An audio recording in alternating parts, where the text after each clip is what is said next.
Coming up, Marching for Their Lives, the show of support for anti-violence measures across the country, including right here in Bridgewater. The Cert class celebrates the graduation of its first high school class, and we'll also tell you ways that you can help out in the community. These stories and more coming up on the debut edition of the Bridgewater Review, which starts right now.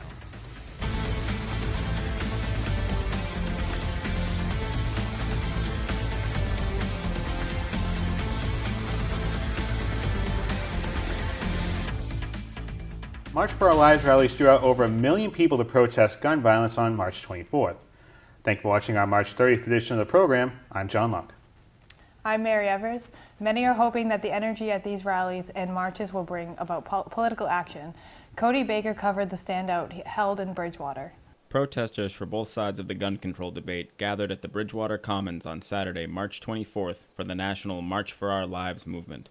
The pro-gun control side of the protest was organized by Bridgewater resident and professor of movement arts at BSU, Sam Baumgarten. My goal here is to have our own community make a statement about the gun issues and show support for the students in Florida. So as opposed to going to Washington or Boston, I'd like to see the town where I live in make a statement, and that's why I was helping to organize this standout today. Protesters fanned out across the Commons to join in on the wave of support that has risen in the recent weeks following the Parkland shooting in Florida on Valentine's Day earlier this year. I understand the Second Amendment and people's interest in having a gun for personal protection or for hunting, but the fact that we have so much firepower in this country, which ultimately gets abused by someone who's not in good mental health, I'd like to see us, even if it's taking the step of one gun at a time, to reduce the amount of guns that we have out. While people from a broad range of demographics came out to show support, the majority of protesters were students, which emphasized the amount of youth motivation and grassroots activism that has begun to spread across the country in the wake of mounting fatalities due to what many cite as easy access to firearms and a need for stronger gun control laws. I think to know that there are people all around the country who are behind you, who would like to see our politicians, senators, representatives in Congress to start making changes in the gun laws at a national level so that we, as I said before, start reducing the guns that we have in our country. Reporting for Bridgewater this week, I'm Cody Baker. Thank you, Cody. We also received a statement from State Senator Mark Pacheco that said, "Our young people have created a movement to prevent gun violence, and they deserve to be listened to. School children shouldn't have to worry about active shooters or barricading doors after they enter their classrooms. The laws that we have on the books in Massachusetts should be a model for the rest of the country." Councilors discussed a purchase and sale agreement for the McGowan School at their March 27th meeting. This will sell the long-vacant school to MPZ Development LLC and Capstone Communities Development for $1. The agreement does require the developer to expend more than $20 million to renovate the existing structure and to build a second structure on the same property, accommodating a total of 52 housing units. Town Manager Michael Dutton says the project process will still go through the zoning board and community preservation funding process.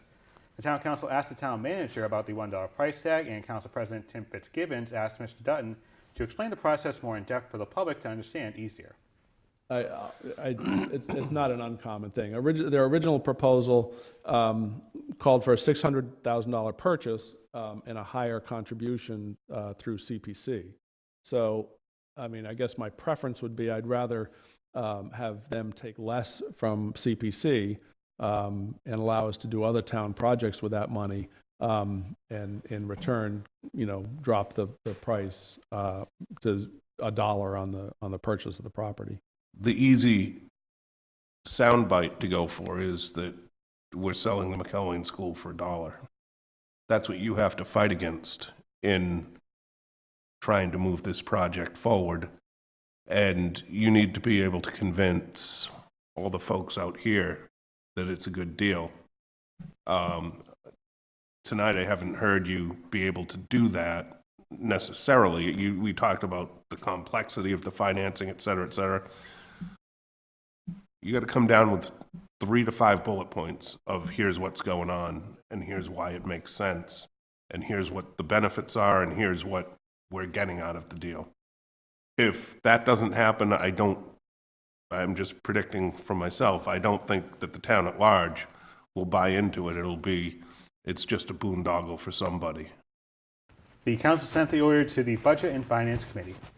The Bridgewater Rainham School Committee met on March 28th to hear the district's input on the budget for FY19. BR Superintendent Derek Swenson in the preliminary budget presentation was looking to add 16.5 positions to the district, including 2 school psychologists and 2 school adjustment counselors or social workers, along with 8 new teachers. There were still the 2 school psychologists and adjustment counselors in the revised budget presentations. However, there were only 4 teachers that would be added to the budget, a budget the school committee had to be responsible in making. Obviously, some difficult decisions needed to be made to get down from my original preliminary budget, mostly in the area, obviously, of staffing. My original budget had 16 and a half positions. Again, that's a needs-based budget. That's what I'm telling the committee at that point we would need for this district to work at an optimal rate. Obviously, we realize with staffing, that's one of the biggest cost drivers in our budget. So we have to kind of go back to the drawing board through our financial subcommittee meetings and come down and really start to prioritize what we truly need. Bridgewater Town Councilor Bill Wood took to the microphone to let the council know that the town could fund less than the district was looking for. The district is asking for $28,849,487, and according to Councilor Wood, the town can only afford $27,583,132, a difference of $1,266,355. Councilor Wood focused on many issues. A couple of the big ones included transportation and the collective bargaining agreement with the educators. There are large increases in non-classroom activities such as transportation. Yes, it's mandated to get a student from point A to point B, but it's not mandated to go with expensive transportation. In this budget, the transportation for this year alone, rises by $920,000. That's a lot of other services that can be granted. There are also substantial increases in CBAs, specifically the Education Association. As I said, I think the teachers do a great job. I fully support them. I think they're paid well. And I have an example. The 4th year, which is the first year of this current budget, is another 4.8% increase. So 5.5, 6.2, 4.8, followed by next year a 5.1 and a 5.9, a total of 30% increase over 6 years. My folks actually took a 1.5% increase this year and not the 2. And yes, on the backside, it is going to be the 2.5. But knowing that, and knowing that on their side as well, that they were going to be running up against some difficult times this year, they agreed to that number. I will say this, the job of a teacher, the job of an administrator, a paraprofessional, secretaries, custodians, and anyone who's involved in schools has changed incredibly over the course of the last 10 years. And I am confident when I say everyone who's in those contracts or independent contracts in this district earn every nickel that they make.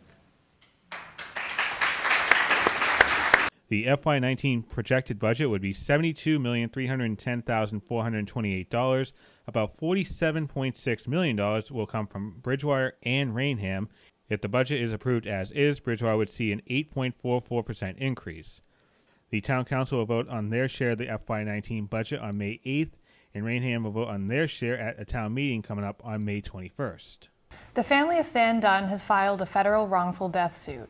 The lawsuits allege that 2 Essex County correctional officers ignored their son's need for emergency medical treatment. Dunn died of an opioid overdose while in the back of a transport van in 2016. According to records, Dunn ingested heroin earlier that day in an emergency room in Newburyport. The van was parked outside a Massachusetts Alcohol and Substance Abuse Center in Bridgewater for 3 hours because the facility was in lockdown. The corrections officers Patrick Barry and John Nguyen are the named defendants in the lawsuit. A Bridgewater family is receiving national attention after their son's iPad was stolen inside of a Brockton bakery. 3-year-old Hunter Jerrier has a rare genetic condition called Rubinstein-Taybi syndrome and uses the iPad as a communicative device. Hunter went nearly 24 hours without his voice until he was presented with a new iPad by the staff at White's Bakery. The incident remains under investigation, but the family remains to be positive, telling Bridgewater Independent that they're happy that more people are now learning about Rubinstein-Tavy syndrome. The Cert program has been instrumental in Bridgewater for years, assisting first responders during weather-related and community events. And now students are getting involved. Cody Baker has the story. On Thursday, March 8th, a collection of Bridgewater Raynham High School students gathered to receive their certifications from the Northeast Region's first ever Teen Cert program. CERT, which stands for Community Emergency Response Team, is an organization run by FEMA and the United States government that educates volunteers in disaster preparedness. The students were the first graduating class from this pilot program for the Northeast and received high praise from their superintendent, principal, teachers, town officials, as well as their CERT instructors. CERT operates extensively in the southern U.S. and Gulf Coast areas due to the large amount of extreme weather that region experiences. But the program has made its way north, and BR students took the initiative to volunteer for this new program starting in November of 2017. Students learned important skills such as CPR, the Heimlich maneuver, hazmat training, and how to correctly operate a fire extinguisher. Despite being new to the region, CERT is already having a positive impact on the New England area after a series of winter storms had left many without power. CERT operated an emergency shelter at the Williams Intermediate School for those who lost power in the Bridgewater area and provided food and shelter for many Bridgewater residents. Schools around the region are now implementing substance abuse preventive screenings to help combat the opioid epidemic. Called SBIRT, which stands for Screening, Brief Intervention, and Referral to Treatment, this public health approach looks to deliver early intervention to anyone who uses alcohol or drugs in unhealthy ways. Brief, confidential interviews are held with students from 8th to 10th grade and a school nurse trained SBIRT. BR began using the program last year after Governor Charlie Baker signed the opioid bill into law. Parents can choose to have their student opt out of the program, and results are kept anonymously and reported to the Department of Public Health. When we return, help BR students turn your trash into cash. Plus, the crowning of a new Mr. BR and a prom proposal one audience member will never forget. Plenty more ahead. Stay with us.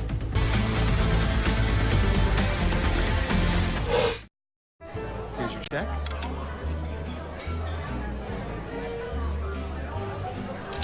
Oh, you got it. You know, since I got rid of my car, I really enjoy walking. Okay. God, no. Getting pulled over for buzz driving could cost you around $10,000 in fines, legal fees, and increased insurance rates. Oh, you're home early. You live with your mom? That'll set your game back a few years. Buzzed, busted, and broke. Because buzz driving is drunk driving.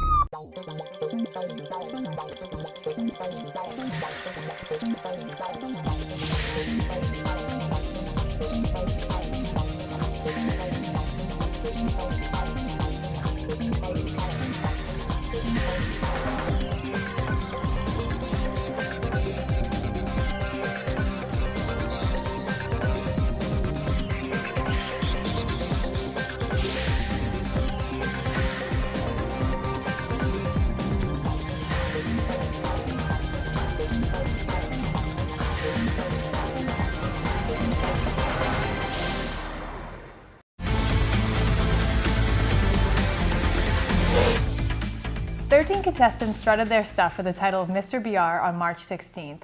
The annual competition highlights members of the senior class in funwear, swimwear, and talent. And Chris Daly won the funwear portion of the competition, dressing up as Forrest Gump, even trying to earn some votes with a box of chocolates. I mean, what else would you as Forrest Gump? James Scott and Rob Wallace took home top prize for Best Talent with their performance from High School Musical, and Owen Donahue won the Formal Wear Award. One girl even left with a prom date. Let's take a look at some of the highlights, including your next Mr. BR. Yes, I am a legend in my own mind, there's no question. I want to welcome you all here tonight. What should be yet another great night. Being passive-aggressive to customers, messing up simple coffee orders, and sitting on his phone while you wait 19 minutes to be served.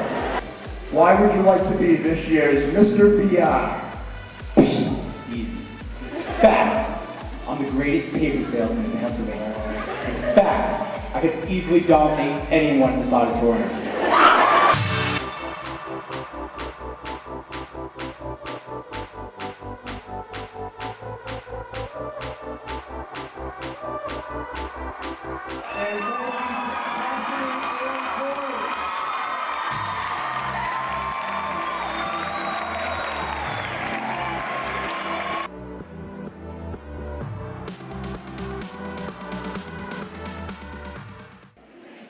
This year's 2018 Mr. DR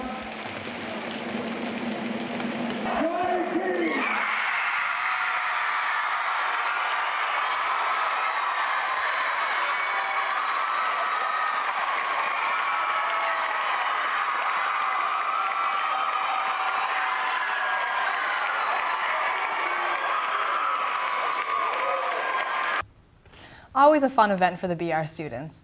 Staying with the regional and how you can help BR students turn trash into cash. Chances are, if you've driven near the schools in town, you've noticed the white recycling bins, providing a convenient place to drop off those tight jeans, old sneakers, and that dress you wore once. We all know that recycling can benefit the environment, but these bins located throughout the school district are not just any old recycling bins. These bins were installed as part of the Bay State Textiles School Box Program, which promotes recycling while generating revenue for school groups, such as the DECA, appropriately the high school group of students who are preparing to be entrepreneurs in marketing or business. So we're lucky enough to partner with the Bay State Textile company here that helps us recycle. And through that we gain money for our competitions through our DECA chapter, and we help save the world a little bit. The focus of the School Box program is to spread awareness to the problem of unwanted textiles, educate in acceptable items for textile recycling and reuse, while generating much-needed revenue for the school communities. There is no cost to the program, and Bay State Textiles handles all of the logistics of the program. Anything you can wear, you can donate. The only thing we ask is that you don't bring mattresses or pieces of couches, and we do ask that if you do bring something that you tie the bag before you put it in. The School Box program has become a win-win throughout the region and globally. Nearly 100% of the donated textiles are recycled and reused. 45% is clothing, 20% is fiber conversion, and 30% wiping cloths. Donation boxes are located at each school parking lot in the BR district, and schools receive financial credit for each item dropped off. You can find more info on the School Box program by logging into baystatetextiles.com, and you can find BR's DECA Club online by searching these handles. DECA also operates a school store located in the main floor of the high school across from the gym. Students at Bridgewater Middle School took to the stage for the annual BMS Open Mic Night. Middle school students performed for their families and friends. Let's take a look at a couple of the performances. I'll be there to sing the day. Superman got nothing on me. I'm only one call away. I'm just trying to destroy Halo. So I heard you are my sister's friend. You get along quite nicely.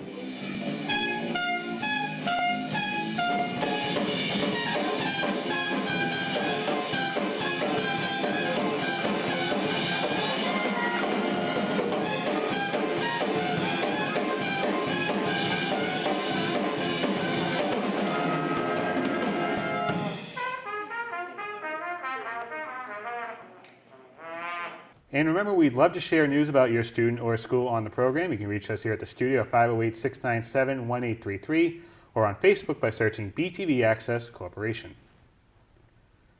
Fast food containers, plastic bags, beer cans, and alcohol nips are only some of the items you may see lining the side of our roads here in town. This year, the Bridgewater Town Cleanup Crew and Noonan Waste Service are looking to fill up about 200 bags on May 5th. This is the third consecutive year this effort has been put together. Sarah Cashman of Noonan Waste Services said the goal of the event is to get 200 volunteers to help clean the town. Volunteers can meet at Music Alley for the start and the end of the cleanup. There will be a performance and refreshments will be served as well. Again, this cleanup is May 5th at 11 a.m. More information is available on the Facebook link at the bottom of your screen. Big changes are coming to Massachusetts drivers. Kyle Cardozo is in the studio with that and what you need to know. That's right, guys. Lines have been long, to say the least, since the RMV installed new software which makes the process of getting an ID more secure. So what does this mean for drivers?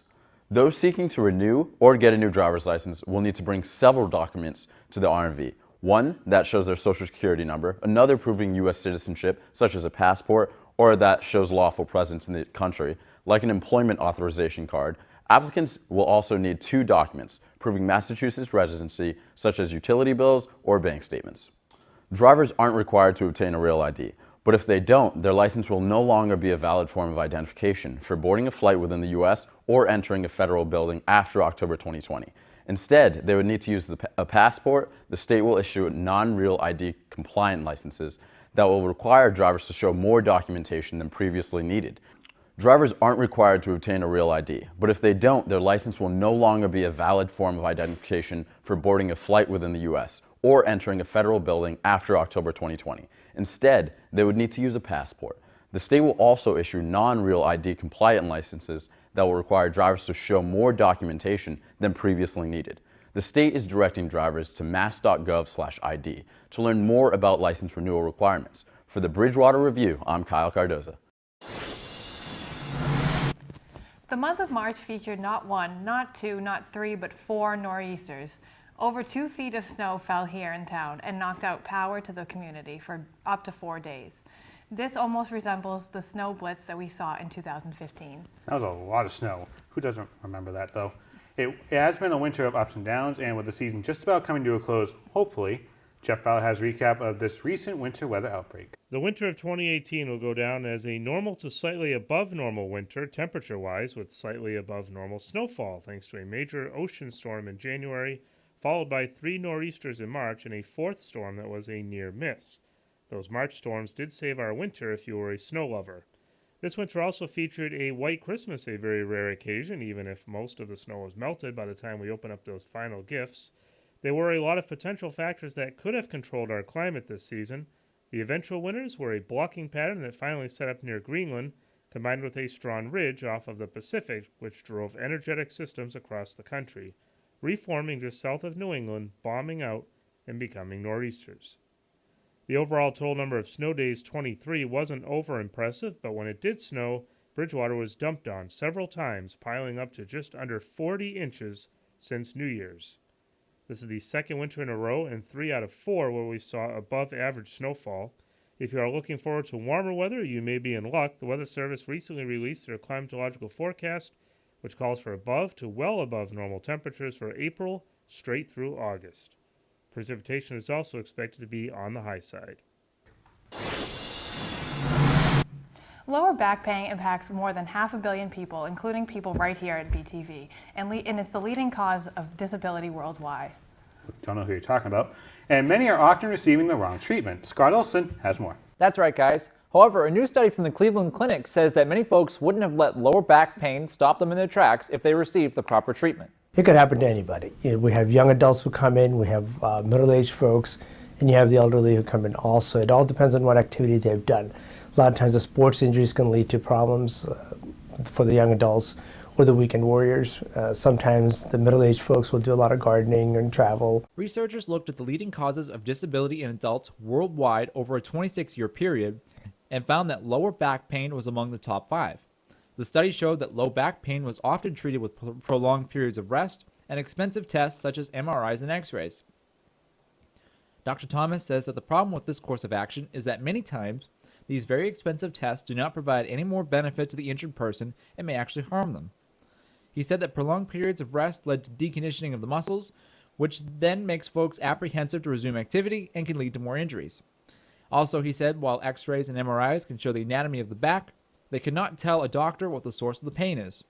Dr. Thomas says that most lower back injuries do not need to be treated in the emergency department and will resolve on their own with a little bit of time and patience. If they have an opportunity to take the anti-inflammatories, if there's no contraindication, they should do that. They should consider ice. They could also use heat. Some people prefer heat. Rest would be okay, but should not be very prolonged. Ideally, about 48 hours of rest would be okay. Most importantly, modifying your activities so that you do not have those recurrences. Dr. Thomas says that those with a history of cancer, trauma, neurological problems, or over the age of 50 or under the age of 18 are at high risk for problems other than muscle strains of the back, so MRIs or X-rays may also be needed in these cases. Now, those who have had unexplained weight loss, a history of steroid use, or pain lasting more than 6 weeks should seek care right away. In other health news this week, a new study says that recent resurgences of mumps in the United States may be a result of the reduced effectiveness of the mumps vaccine over time. Dr. Camille Sabella is a pediatric infectious disease expert and says that mumps can be dangerous because it's so easy to spread. When you have a vaccine that's 90% effective and it's a very contagious virus, so that when it's introduced into a community, if you have individuals who don't have protection against it, it really spreads very rapidly. To combat the rise in mumps outbreaks, recently updated vaccine guidelines allow for a third dose of measles, mumps, rubella, or MMR vaccine in the event of a mumps outbreak. Mumps is a virus that causes fever, fatigue, chills, loss of appetite, and puffing in the cheeks. It's transmitted by small droplets in the air and also through close personal contact and can last anywhere from a few days to a week. Before the mumps vaccine, the disease was common and could cause complications such as permanent deafness in children. Dr. Sabella says that the mumps used to be considered a childhood virus, but now that more young children are vaccinated, doctors will typically see it in older children and young adults.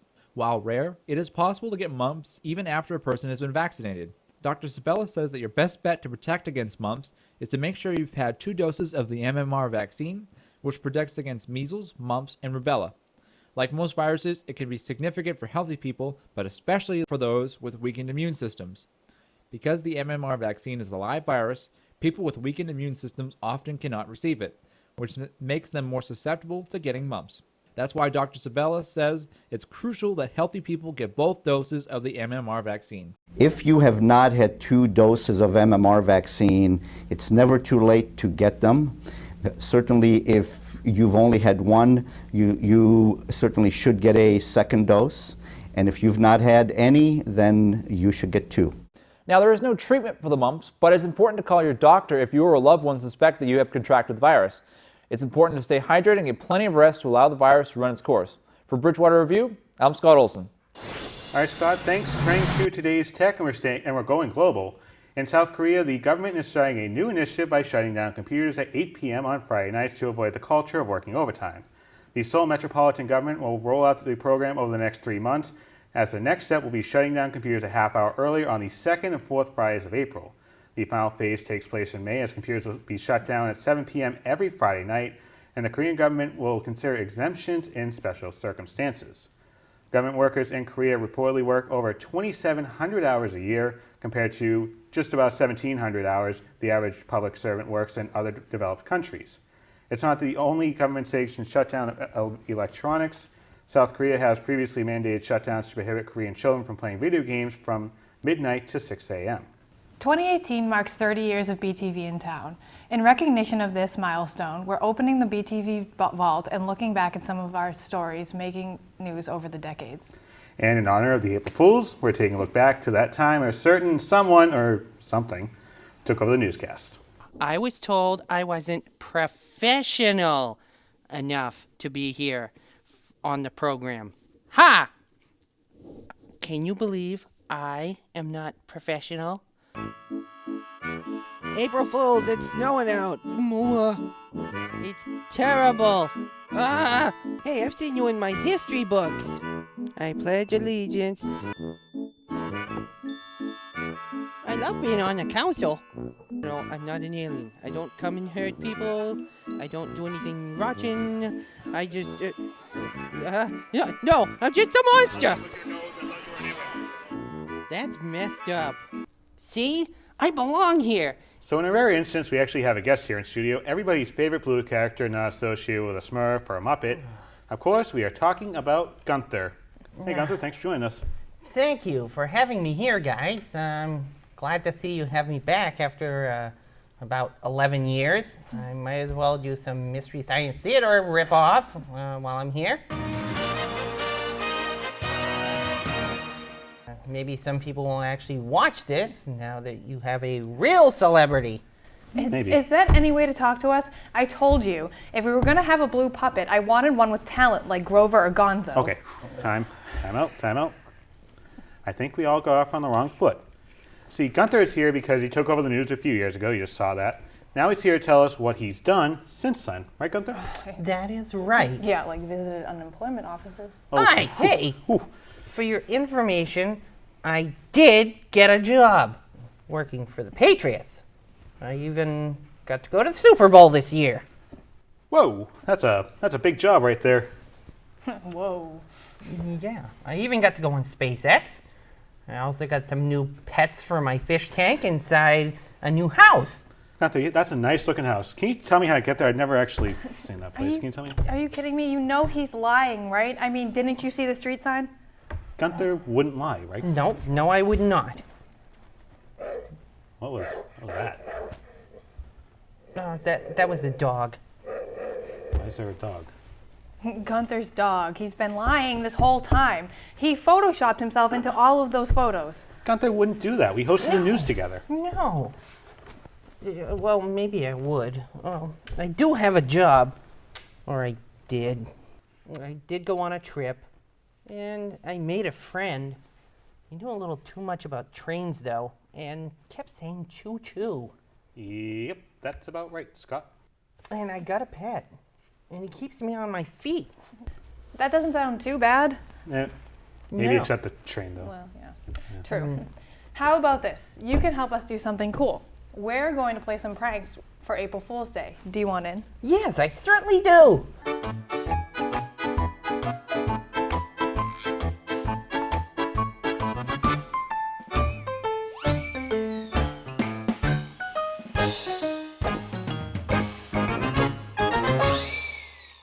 That was fun, don't you think so? We got to make some people mad. Yeah, that was great. What are you going to do now? I don't know. I could do anything now. Since, I don't have a job, now I could even run for president. I think we have some acting awards that are going to be coming our way after that puppet performance. I agree. Yeah. I agree. When we return, BTV's coverage of March Madness continues, a close matchup for a Division II regional title. And we have a look at the events coming up around the town. We'll be right back. There, stop crying. I said stop crying. Stop, I said, or I'll give you something to cry about. Look at you, you're filthy. Child abuse comes in many forms. Stay in there until I get back. Neglect is common. When parents get help, there's hope for children. Prevent child abuse. If you or someone you know needs help, visit helpandhope.org. Mommy's really, really sorry.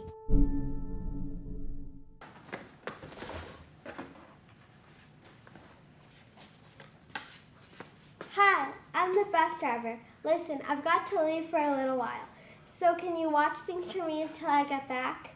Yes! Thanks. Oh, and remember, don't let the pigeon drive the bus. Oh, I thought he'd never leave. Hey, can I drive the bus? No! My cousin Herb drives a bus almost every day. True story. So, can I drive the bus? No! I never get to do anything. Hey, I've got an idea. Let's play drive the bus. I'll go first. I bet your mom would let me. How about I give you $5? Let me drive the bus. Uh-oh. I'm back. You didn't let the pigeon drive the bus, did you? Great. Thanks a lot. Bye.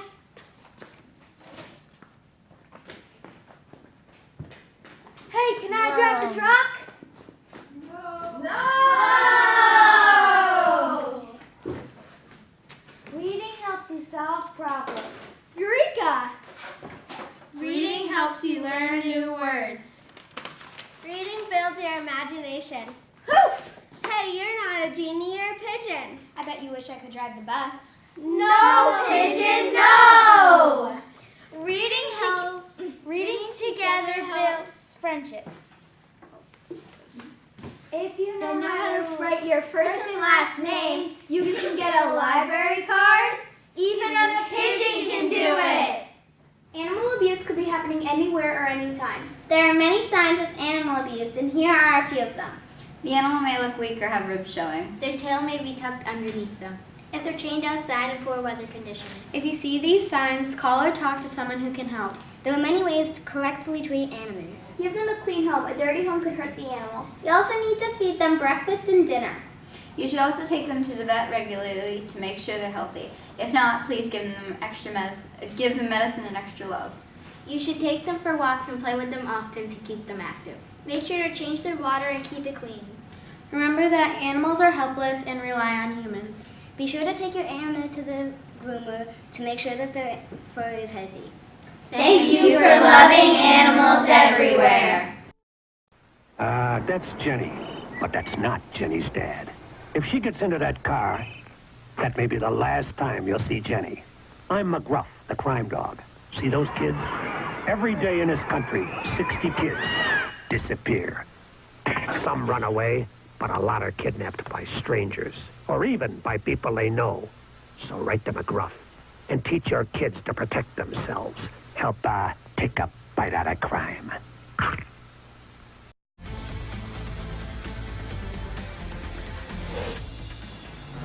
In sports, this time of the year means MLB opening day is here, and winter sports are heading into their tournaments. This is typically the month the sports department spans out, and BTV took the trek down 95 over the GW, Tappan Brooklyn, Sunbridge, and went to Philadelphia to cover the 2018 men's and women's CACC tournament. Over 15 crew members showed the professional product that is accustomed to a BTV event.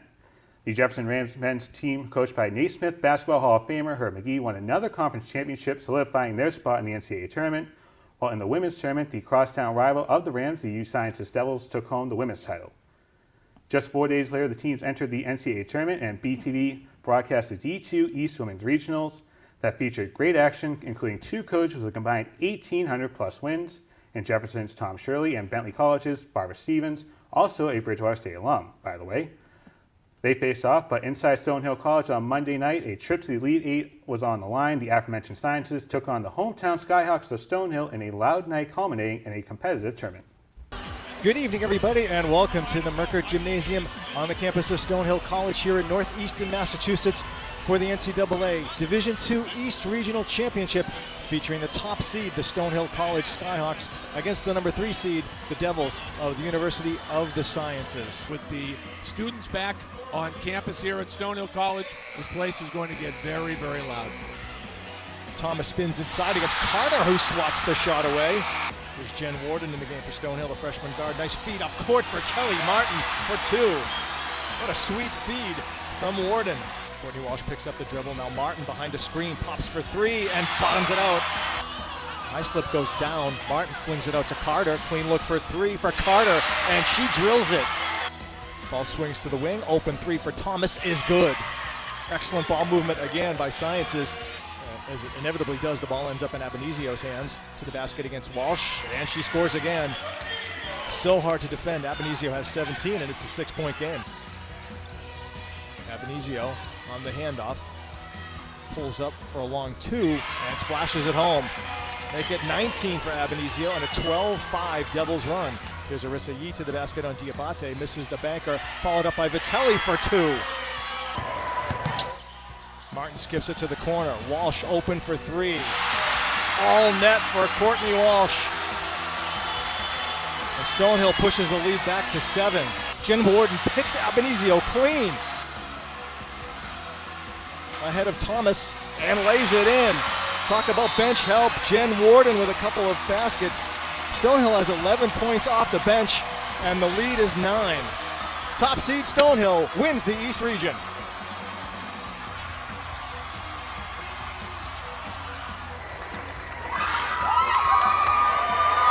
Turning to news and notes now, and we're beginning with some of the events at the Bridgewater Public Library. On April 3rd, Chris Venture will hold an Essential Oils 101 workshop at 6:30 p.m. You'll learn the basics of essential oils and how they can help your overall health. A paint party with Blue Anchor Studio will be held at the library on Monday, April 9th at 6:30.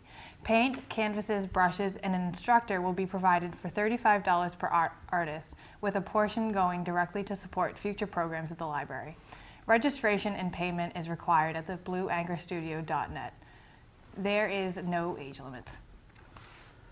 The Friends of Music Alley is gearing up for another summer of free outdoor concerts. The season starts on Thursday, June 7th and will run through Thursday, September 6th. More information or to support the alley, visit bridgewatermusicalley.com. That's all the time we have for this edition of Bridgewater Review. We hope you join us for our next edition of the program. In the meantime, stay tuned to our website and Facebook page for our Bridgewater Now updates. I'm John Luck. I'm Mary Evers. Thanks for watching.